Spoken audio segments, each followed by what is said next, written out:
Mutton అంటే అందరికీ ఇష్టం. మరి మన తెలంగాణ వాళ్ళకి మటన్ అంటే అదొక ఎమోషన్. ఈ మటన్ ని నార్మల్ గా కాకుండా మునక్కాయ, దోసకాయ వేసి పులుసు పెడితే ఉంటది.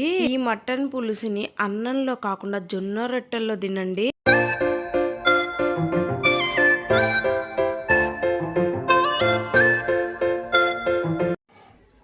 హాయ్ అండి, welcome back to Lakshmi Sarikonda talks. ఈరోజు సండే స్పెషల్ మా ఇంట్లో మటన్. ఉట్టి మటన్ అయితే కాదు.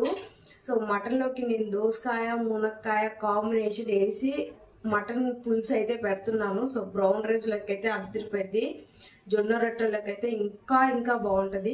సో నేను మీకు ఈరోజు ఆ రెసిపీ అయితే చూపిపోతున్నాను. వచ్చేసే నేను ఇక్కడ లేత మటన్ పావు కిలో తీసుకొని దాన్ని బాగా కడిగి ఉప్పు నీళ్ళలో అయితే పావు గంట సేపు నానబెట్టాను. కర్రీలోకి అయితే ఆనియన్, దోసకాయ, టమాటో, మునక్కాయ, పచ్చిమిర్చి అయితే అన్ని కట్ చేసి పక్కకు పెట్టుకున్నాను. ఇప్పుడు బాండీ పెట్టుకొని అందులో కొంచెం ఆయిల్ వేసి అది హీట్ అవ్వగానే ఇలా ఆనియన్స్ వేసి ఫ్రై చేయండి.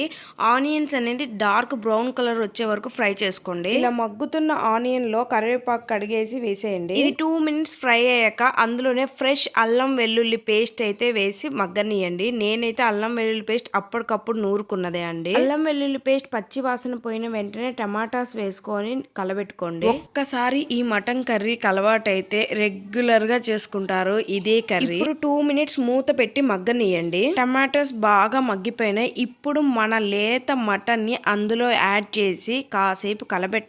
నేను ఇప్పుడు సాల్ట్ అయితే యాడ్ చేయట్లేదు, ఎందుకంటే పావు గంట సేపు నేను ఉప్పు నీళ్ళల్లో మటన్ నానపెట్టాను కాబట్టి. ఇప్పుడు మూత పెట్టి మటన్ ని ఒక 10 నిమిషాల పాటు బాగా మగ్గనివ్వండి. 10 మినిట్స్ తర్వాత ఈ మటన్ లో కొంచెం పసుపు వేసి బాగా కలపెట్టండి. ఇలా 10 నిమిషాలు మూత పెట్టి మటన్ ని మగ్గనియండి. మటన్ లో ఉన్న వాటర్ మొత్తం ఊరిపోయిద్ది. మటన్ లో ఉన్న వాటర్ మొత్తం ఎంత బాగా ఊరి బయటకు వచ్చాయో చూడండి. ఈ వాటర్ మొత్తం ఇంకిపోయేలాగా మటన్ ని బాగా కుక్ చేయండి. ఇలా మంచిగా ఉడికిన మటన్ లో దోసకాయ ముక్కల్ని యాడ్ చేయండి. నేనైతే దోసకాయ ముక్కలకి పీల్ అయితే తీసాను, అది మీ ఆప్షన్. ఈ దోసకాయ ముక్కల్ని కలబెట్టుకొని అందులో మునక్కాయలు కూడా యాడ్ చేయండి. ఈ దోసకాయ, మునక్కాయ, మటన్ 3 కలిసి ఉడుకుతున్నప్పుడు వచ్చే స్మెల్ ఉంటదండి, నెక్స్ట్ లెవెల్ అన్నమాట.